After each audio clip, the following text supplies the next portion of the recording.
All right, everyone. For my next review, I want to talk about the 1988 film The Unholy, starring Ben Cross. Now, this is one of them films on the 8-pack horror collection I talked about in my recent pickup video. And out of these 8 films, this was the one I'd never heard of, and honestly, the one I was the least excited to watch. Now, usually when I stumble upon a film from the 80s or 90s that I haven't seen, I'll go to Amazon, kind of just to give me an idea how good the film will be.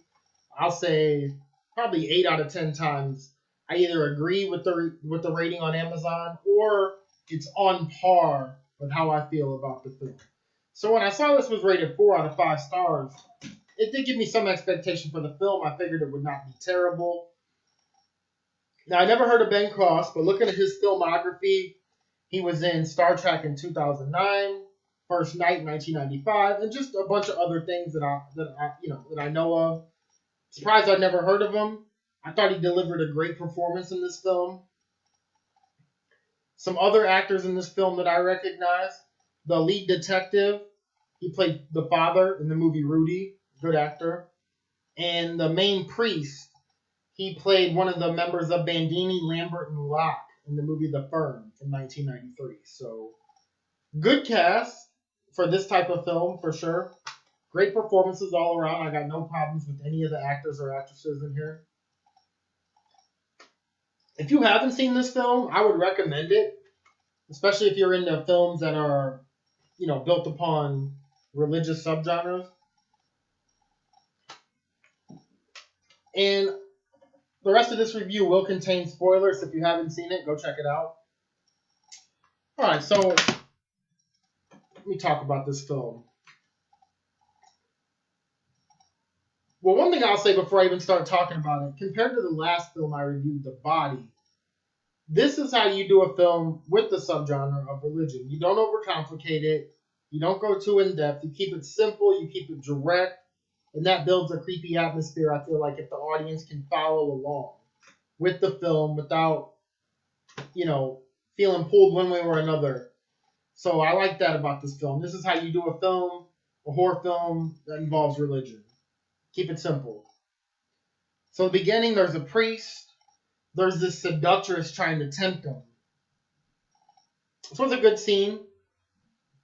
You see a little TNA right away, but this film doesn't overdo that in my mind. Like at first, I'm like, oh, this might be one of them sleazy type of horror films, but no, it wasn't. You just see a little TNA in the beginning. The priest gives in to to the temptation. Then he's savagely murdered. You got some good gore there. It's a practical effect as well. So I like that. I like that was a good start. And switches over to Ben Cross, his priest character. Somebody gets ran over. He goes over to give him his last rites, and the person just kind of jumps up and says something to him. Then the film cuts to 3 years later. Now, why they cut to 3 years later, I'm not sure. That seems like a long time, but it doesn't really add or subtract anything from the film. It's just 3 years, whatever. Then this scene where they call him to talk the jumper off the building was probably my favorite scene in the film. I mean, at this point, even though it had a good rating, I still really wasn't expecting much. And I guess for me, one thing that gets me into a movie is if a movie can surprise me, or if the movie's not predictable. Like, I've seen so many movies where there's been a jumper on a ledge and the person's went and talked them down, or, I thought it was just going to be one of them generic type of scenes. And no, this surprised me. When the jumper turned into a monster and pulled him out of the building, like, yes, I did not expect that. That part of the film made me sit up and take notice. But okay, this could be decent. So he gets pulled out of the building. He's fine. He has no injuries, no broken bones, nothing. He's 100% healthy. So the main priest and then the older blind priest are like, okay, he's the one.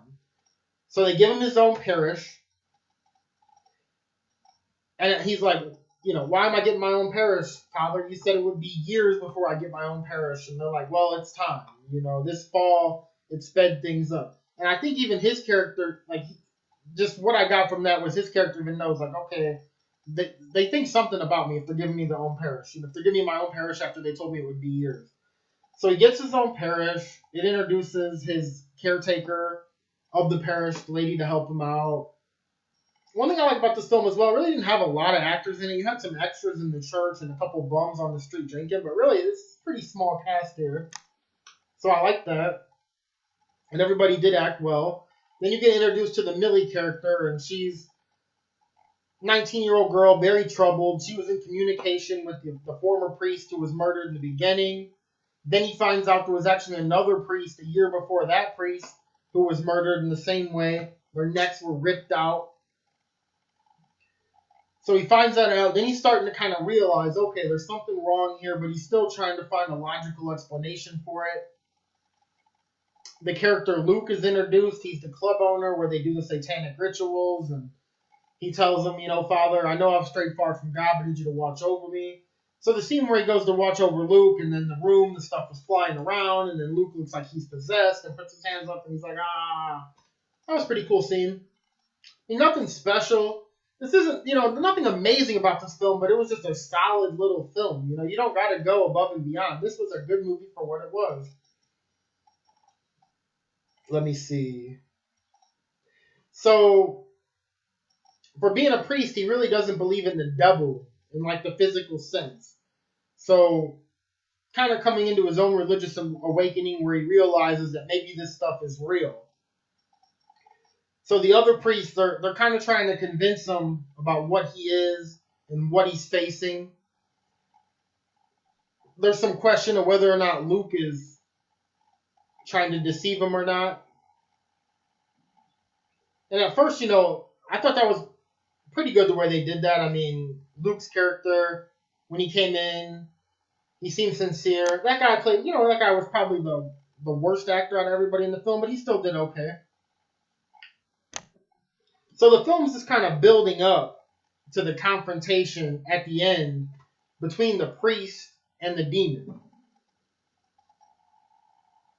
And essentially Luke gets murdered. Another pretty gory scene, pretty cool.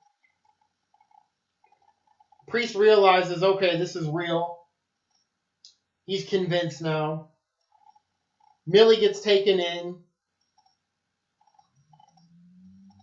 And there's kind of an attraction, almost like Millie likes him. She wants him to sleep with him so that way she's no longer pure and a virgin. He don't want to break his vows of being a priest. Even though there is a little bit of a sexual attraction between them two. I thought the girl that played Millie, she, not a great actress by any stretch, but she did okay for what they asked her to do. Then, at the end, the two priests, the blind priest and the main priest, tell Ben Cross's character, okay, this is what's going to happen. You're going to be tempted by the devil. Whatever you desire the most is what you will be tempted with. And if you give in to the temptation, you will die. If you resist the temptation, then you will get the power of God. You can fight against this demon. So the end of the film was a little ridiculous, but still, it was decent. I mean, you got a showdown between good and evil. The seductress comes, the one from the beginning that killed the priest before, and it's showing her, and also she's shape-shifting into Millie, or at least that's what the priest is seeing as Millie because he's attracted to her as the film kind of builds up throughout. So he ends up resisting her temptation, the seductress's temptation, the demon's temptation, and then the demon shapeshifts into its actual physical self. And, again, great 80s effects, practical effects. I like the creature. I like the look of the creature and the little minion things running around. Just, I think that's why I like 80s and 90s war films so much before CGI really came into play. So the showdown was pretty good. He gets crucified to the altar. I think that's what it's called. Then after he resists, he summons the power of God. He frees himself, fights the demon, ends up winning. But I thought it was cool how at the end, after he wins, Millie comes over to see if he's okay, and now he's blind, which obviously, and I kind of expected that though, because the blind priest, I knew there was a reason why he had to be blind. So apparently he must have fought this demon at some point. So maybe the demon wasn't dead because the very end of the film where the statue was crying blood. So maybe they were trying to, you know, get some sequel bait. But I mean, this film really wasn't the type of film where you need a sequel. So, but yeah, overall, I mean, it was a good movie. I enjoyed it. I thought the acting was good. It wasn't overly sleazy. The direction was good. The pacing was good. It definitely kept me interested. And I would definitely recommend this film. My own personal rating for this film, I would say 3 to 3.5 stars out of 5. I mean, nothing amazing here, but just a good film. Surprised I hadn't heard of it. Good practical effects, good acting. Yeah, I enjoyed it. So that's The Unholy from 1988. If you haven't seen it, check it out. Pretty good little flick. Thanks for watching.